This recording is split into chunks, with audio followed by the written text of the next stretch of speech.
Okay, guys, joined by Harry Kane after his 100th appearance for England this evening. We've only got a quick 5 minutes, so we can get straight into it and use the microphone available. So please raise your hand if you're willing to ask a question. Sammy, the mic there. Thank you.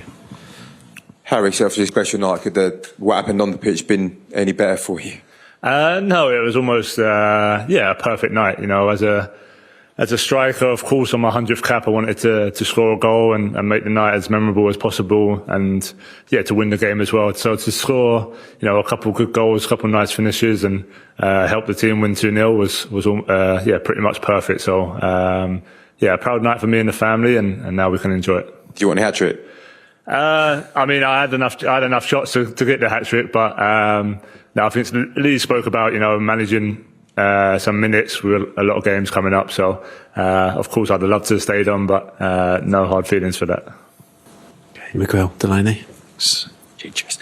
Hi Harry, you said yesterday the goal away to Poland was your favourite technically. What about that first today? Where does that rank? Yeah, that's right up there, to be honest. Obviously a great ball from Trent through the lines, and to have a little nutmeg and then strike it the way I did was a great finish. So nice to see it kind of come off the other side of the bar. So both of them, I think on your 100th cap night will go down as a couple of my favourites for sure.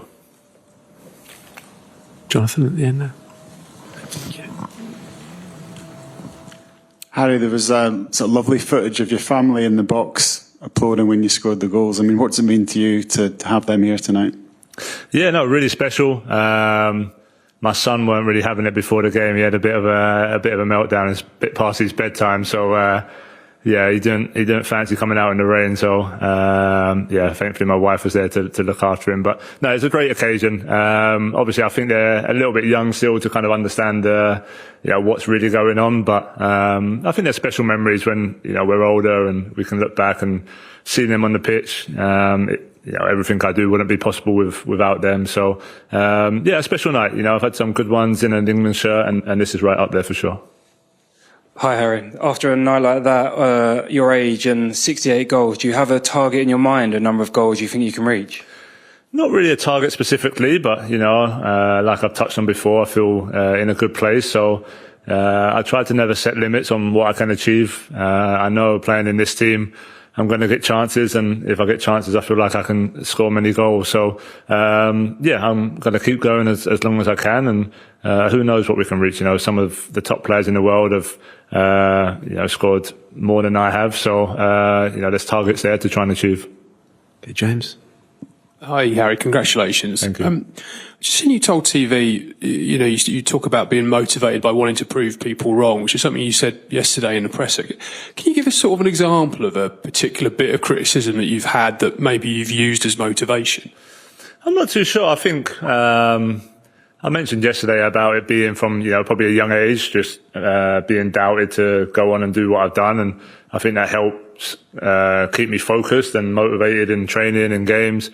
But I just think in general, I think nowadays, as a footballer, you're going to get criticism. You're going to have people talk about you as a player. And, I think I've always spoke about, when things are not going your way, trying to use that to motivate you and bring an energy and bring, a hunger inside you to go and perform and not just prove other people wrong. I just think just prove to yourself that you can keep, maintaining this level and keep pushing. And that's what I talk about. There'll be a time, I'm not sure when, that, the level will drop and you won't quite feel the same. But whilst I feel like I do, I want to keep pushing the boundaries. And I think I showed that out there tonight. And, come October, I'll be ready to go again.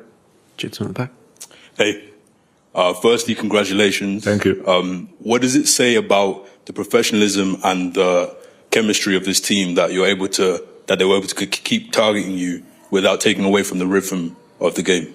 Yeah, no, I thought it was a really good game. I mean, even though we went in at 0-0 at half time, I thought we was for sure the better team. We had some good chances.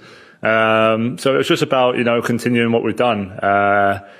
It was similar to the Ireland game, but obviously we scored a couple early in that game, which, made that seem a lot better than what it was. So at half time, it was just to stay patient, keep moving the ball, keep getting into those areas, keep having forward runners and getting balls in the box, and we knew if we just kept knocking on the door, the goals would come. So thankfully we broke kind of the deadlock at a good time in the game before it started getting to that area where the other teams just start to really camp in and make it difficult. So overall, really good performance. I think Lee's come in and done a great job, and we've played both games with a lot of freedom, and I hope that we've excited some of the England fans. Sure. Hi, Harry. Hi. Have you thought much about how you will adapt your game and what sort of things you'll do as you move through your 30s?